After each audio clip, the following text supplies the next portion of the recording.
دیدم رفت از گوشه اتاق یه دوشک پهن کرد. گفت نترس، کاری نمی کنم، فقط میخوام راحت بغلت کنم. بعد منو خوابون رو دوشک و خودشو انداخت رون. سنگینی وزنش رو تمام بدنم احساس میکردم که سلام، من الهام، 28 سالمه، قد 168 و وزن 85. کمی توپلم، از ناحیه رون و باسن. من متأهلم و به خاطر نبودن کار تو شهر خودمون به ساوه اومدیم. 1-2 سال اول اوضاع خوب بود، ولی الان خیلی اجاره ها رفته بالا. تصمیم گرفتم وام ودیعه بگیرم. با 1000 تا مکافات ثبت نام کردیم و کد رهگیری گرفتیم. همه کارا رو انجام دادیم. قرار شد قبل عید ضامن‌ها رو ببریم بانک. ما که اینجا آشنا نداشتیم، مجبور شدیم زنگ بزنیم اقوام از شمال بیان برامون امضا کنن. اونا که راه افتادن بودن از بانک بهمون زنگ زدن که جلوی وام ها بسته شده، آخر ساله و وام نمیدیم. منم حاضر شدم، رفتم بانک پیش معاون، گفتم به خدا صاحب خونه داره بیرونمون میکنه، اگه راه داره به همون کمک کنید. که گفت نه، سیستم قطعه. و منم ناراحت به سمت در رفتم. یهو چشمش افتاد به رئیس بانک. گفتم یه روی هم به اون بندازم. بلکه قبول کرد. با استرس و عصبانیت رفتم جلو، سلام کردم و از مشکلاتم گفتم حالا که ضامن هامون تو راهن میگید وام نمیدیم. دیدم گفت حالا شلوغش نکن، بشین ببینم پروندت رو. وقتی دید معاون رو صدا کرد که آقای فلانی، به استثناء این یه پرونده رو کارش راه بنداز، بذار بیان ضامناش امضا کنن، اگه سایت باز شد پرداخت کنید. منم خوشحال شدم، ازش تشکر کردم، بلند شدم برم. گفت خانم احمدی، یه شماره تلفن بدین که من بهتون خبر خوش رو بدم. منم چون شوهرم تو شرکت معمولاً پشت دستگاه جواب نمیده، شماره خودم رو دادم و رفتم خونه. 2 ساعت بعد یه پیام اومد که شرمنده. به هر جا که میتونستم زنگ زدم و کاری از دستم بر نیامد. منم گفتم من رو حرف شما حساب کرده بودم. گفت حالا ببینم میتونم 5 فروردین که بانک باز میشه برات درستش کنم.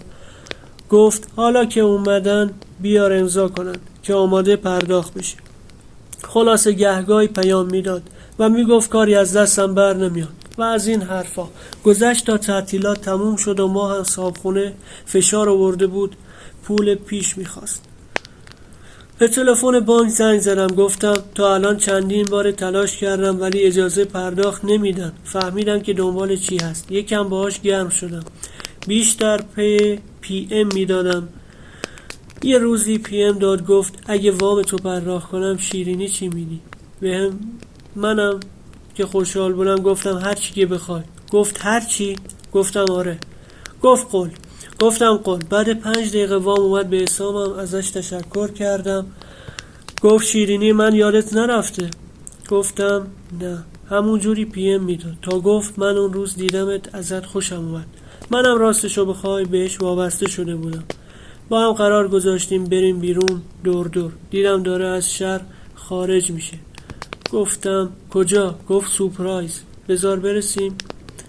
و قسم خور نگران نباش، تا تو نخوای بهت دست نمیزن.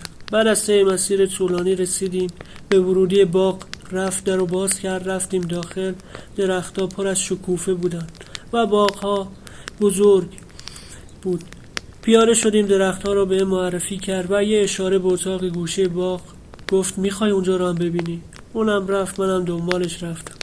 چای بذارم؟ گفتم میل ندارم. گفت کمی بشین. نشستم. روما اومد کنارم ایستاد روبروم. گفت اجازه است کنارت بشینم؟ گفتم آره بشین. همین که نشست دستشو گذاشت رو رونم و یه نگاه شهوت‌آمیز به من انداخت. چرخید سمتم و لباشو برد جلو و چشماشو بست. منم چشمامو بستم و لبامو قفل شد. شروع کردیم به لم گرفتن. یواش یواش دستشو گذاشت رو سینه هام و لبامو میمکید. یه نگاه به خشتکم انداخت که بله آقا،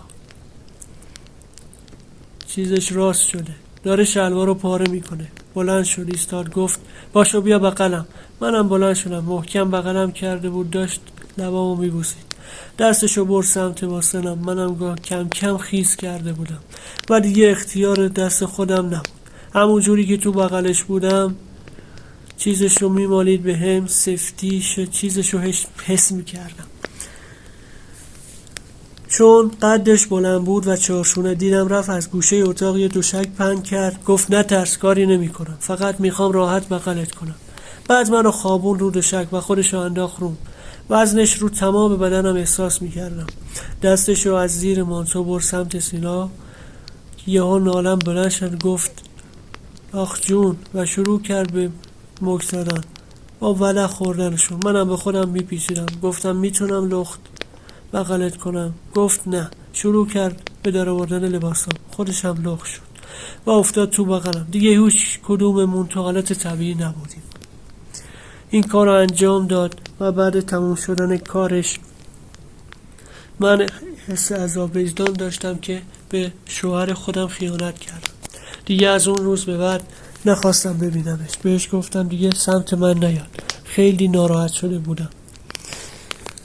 خیلی ممنون دوستان که تا اینجای ویدیو با ما بودید. لطف میکنید که ما را سابسکرایب کنید و زنگوله بغل رو بزنید که از ویدیو بعدی آگاه باشید. ممنون هستم که ما را حمایت کردید. خیلی دوستتون دارم. میتونید داستانهای خودتون رو به کانال تلگرامی ما بفرستید و در اینجا بازگوشون کنید. خیلی دوستتون دارم. خیلی ممنون. خدا حافظ.